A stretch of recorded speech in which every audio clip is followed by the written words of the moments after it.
and welcome to another week of Small Animals Online.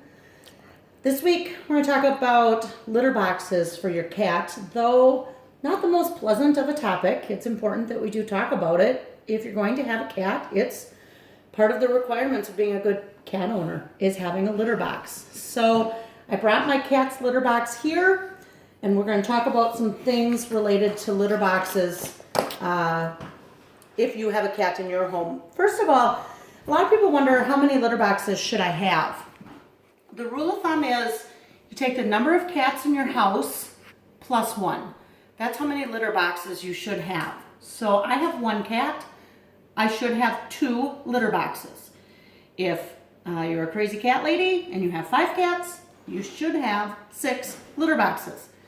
Now, I'm not sure how possible that is, but that is the rule of thumb that most veterinarians are giving us. The next thing to think about is, how big is your litter box? It should be large enough, obviously, that your cat can get into it, turn around, maneuver to do her business. So you have to take into consideration the breed of your cat. If you have a Norwegian forest cat or a Maine Coon, these are really big cat breeds, you're gonna need a bigger litter box. So think about that. It should be at least as long as your cat is. So in honesty, my litter box is probably a little small, because when you take into consideration the tail, it maybe should be a little long. Mine should be a little longer. Next is height. How tall should your box be? You need a box that obviously a cat can get into. So if you have an older cat that might have arthritis, you might need a box that's actually not as tall as a regular standard box. Rule of thumb is 5 to 7 inches tall. They do make boxes that have one side that's cut out that's a little lower, so it's easier for the cat to get in. Again, you'll have to just work with that situation in your home. Some cats are sprayers, some cats make a mess when they're in the litter box, and so you might need a taller litter box because of that. Next consideration is, should it be covered or not? It's personal preference. If I was a cat, I would not want a covered litter box. It really traps the odor in, and I don't think I would enjoy going into a box with that much odor on a regular basis. So I guess it's personal preference, but it does trap the ammonia from the business in if it is covered. Also, most veterinarians recommend that you avoid the self-cleaning boxes. The self-cleaning boxes are like a toilet flush, and they're on some semblance of a timer. And though that sounds really nice, it would not be nice if you were a cat inside the litter box and it flushed while you were in there. So most recommendations are not to have a self-cleaning litter box. You should be cleaning your litter box. They recommend daily. Again, I live in a world of reality. I don't think people clean their litter box every day, but it's definitely not a chore that you say for once a month. It's something that needs to be done at least every week, or possibly more frequently than that. Location, you do need to consider a place that's private and quiet. They recommend having one litter box on every level of your home.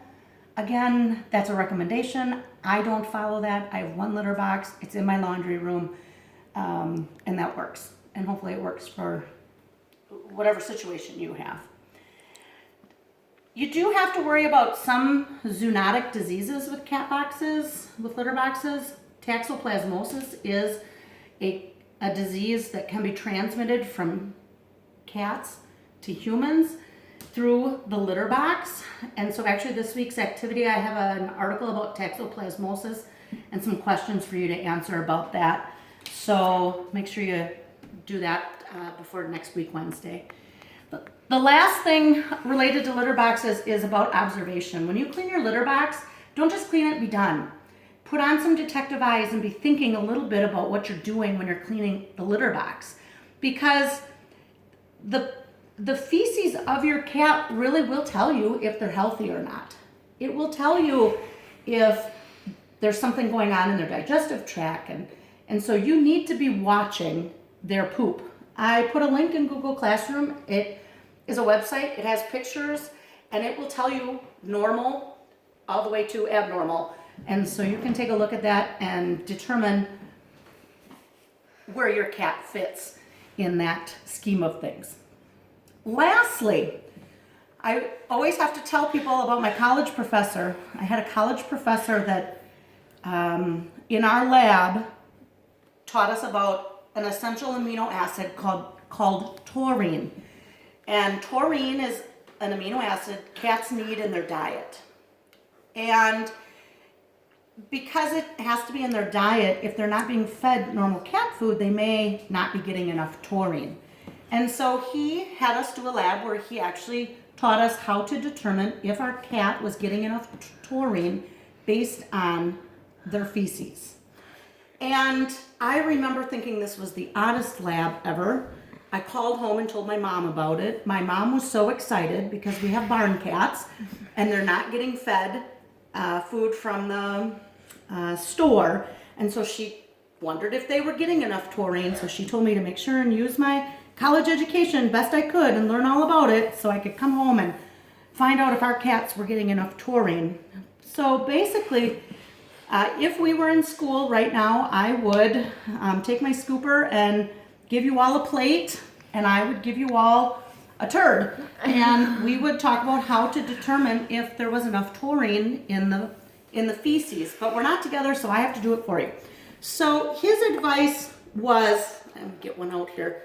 His advice was to use all 5 of your senses. What does it look like? What does it smell like? What does it taste like? And you really could tell a lot about that. So if I take this dropping and smell, now remember from chemistry, you want a loft and get a good smell. This definitely smells like cat feces, so I'm not concerned that the odor is inappropriate. Texture-wise and eyesight-wise, I would say this also is a very normal turd from my cat. The last sense to use then is the sense of taste. And so my advice is not to eat the whole thing, but to take a small nibble and get an idea of the taste. Very earthy, very soil-like, very normal. I encourage you to try this at home. If you have a cat litter box, go for it. See if you can taste the earth tones. And by the way, happy April Fool's Day. A little bit late. Normally, we would have got to this around April 1st, and I would have messed with you in school. But we're a little bit late. Okay, listen, this is a Tootsie Roll, you guys. This is not really a cat turd. Nobody should be eating cat poop at home. Promise me you are not going to eat cat poop. This is called a kitty litter cake. I promise everything's edible. It's cake, it's cookie crumbs, and it's Tootsie Rolls.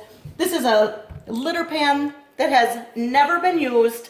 This is a scooper that has never been used. I actually keep this in my house.